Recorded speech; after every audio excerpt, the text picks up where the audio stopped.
Well, thank you for sitting down and reflecting with me Yes. about the lesson that we had a planning conversation about. And you were looking forward to trying some things with the Paul Revere's Ride, and I think it was his primary source journal maybe, or some letters he wrote. Yep. Yeah. And so how did the lesson go? You said it's been a couple weeks now. And It's been a couple weeks now, but I felt like it went much better than it has in the past. I took your advice and I gave them copies of the poem, so that way they could mark along with it different places on the poem where things happen, and then brought it over to the letter, and they also got a copy of that. They were able to mark up both copies and really start a dialogue with each other, and it led to some really interesting conversations, and it led to some really great insight to which is more important, historical document or literature. And there was a great divide between all of my classes, with some going, but keeping the integrity of history is really important, whereas others went, the history is not as important as the story itself. So it really made my lesson a lot more meaningful. okay. So you had the kids, you gave the text to the kids ahead of time, and their marking of it while listening and getting prepared, you think had more authentic conversations, or caused more authentic conversations and I believe so. deeper conversations? Yeah. And in the past, I've just done like a straight read through where either they've read it silently to themselves or I've had an audio play. And this time when I did it, I had them look at the stanza first, then I either had myself read it or had a student read it. And it really also helped with them to find the rhythm of the poem and the music that was embedded in the poem as well. So they were much more attached to the text than just a straight cold reading. Okay. So some of the things on that IPG, those questions we worked through, talked about how to help kids access complex text or access, and it sounds like the chunking of it and the reading it out loud, and I mean, what might be some of the other things that you did that made this lesson improved?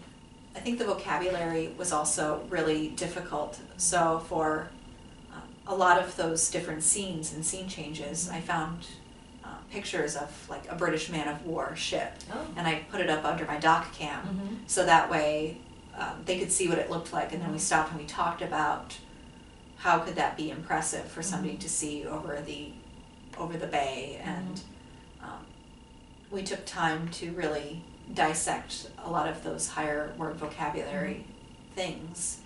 And when I went over to the primary document, we took time that after we did that chunking again, and after we read a section, we reflected on, all right, what happened in the poem? How is this the same? How is this different? And that chunking of the text for both texts really helped them visualize the differences between them. So you had some very purposeful plans on how to attack that text, it sounds like. Yeah. And because of that, you feel like the kids had got more this time out of the lesson than the years past. I mean, more is not a very good word, but yeah.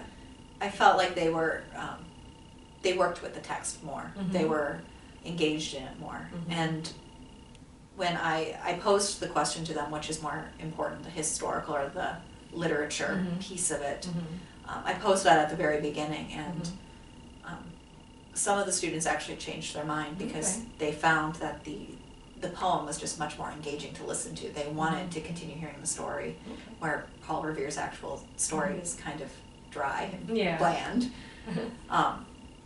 So we really had that deeper meaning of why do people change history to fit a need. You talked about that conversation. Did you also put some things in place to make the conversation flow and some structure of the conversation? Yes. Talk about that. I had them when we were done with both texts and we had talked through both texts separately, I had them write me an essay, a paragraph, telling me which one was the more important document and find reasons why and cite reasons why from the text. So they had, before we started our conversation, they had their opinion already made with evidence to support their opinion. And that way when we got to the conversation, they didn't just stop and go, because I said so. They had reasoning behind it. And after we did that initial part of the conversation, I did stop them and had them reflect then on why do people think the other way is more important. And to offer the other side, or ask them to think about the other side, not just their own. Yeah, and they were able to think about the other side, and for a lot of them, they didn't change their mind. They were kind of stuck in, this is how I feel, but they were able to at least go, well, yeah, the history is just as important, or, well, yeah, a good story is just as important as the story itself.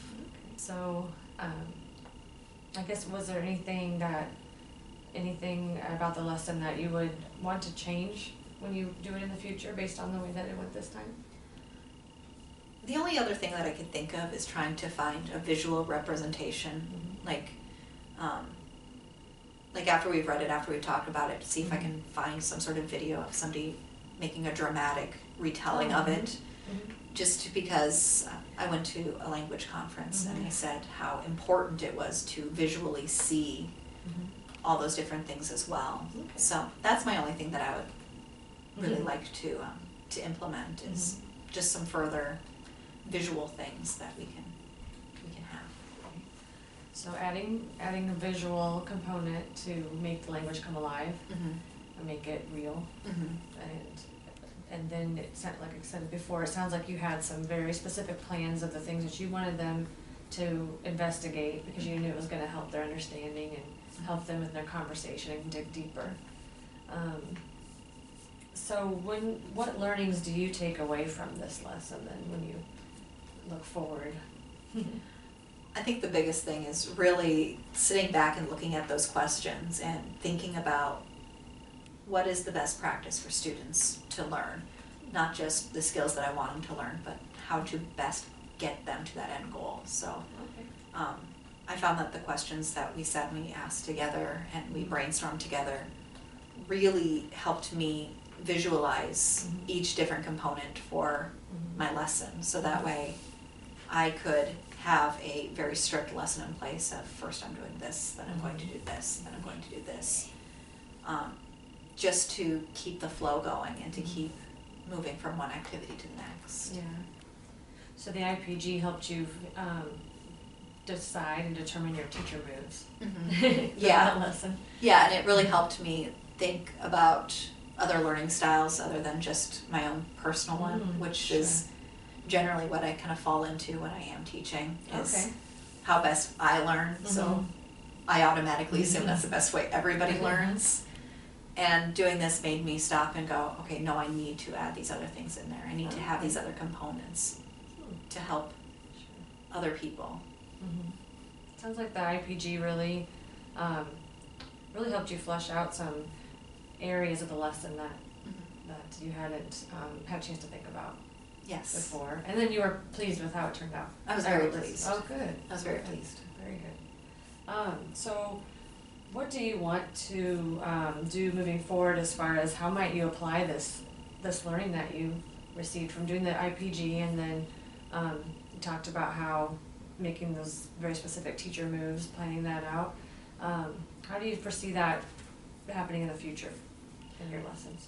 I'm hoping that for our next unit that we work on, that I'm able to sit down and reflect again on some of those those components to make it a much more cohesive lesson, and not just like small little 1 or 2 days activities, but things that I can bring out through the whole unit. Okay, so instead of applying it to a lesson, think about those questions in the whole unit realm. Okay.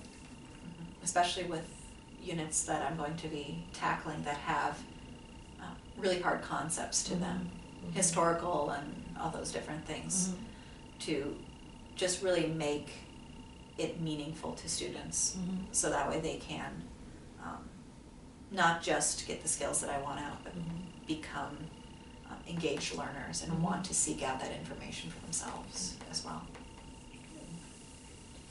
So how might you ensure that that happens? Coming in and talking to you again. Oh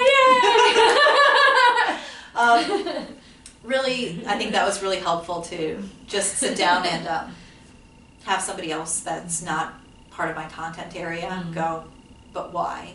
Mm. I think that was really helpful Okay. to just get me out of my headspace of language arts realm and Okay. having somebody else, just another set of ears and eyes, Mhm. look over everything and go, Mhm. this is strong, but this right here doesn't make any sense. And that really helps. Okay, well, good. That kind of flows into the my wrap-up question, which Mhm. is, has this conversation changed your thinking or helped your thinking moving forward?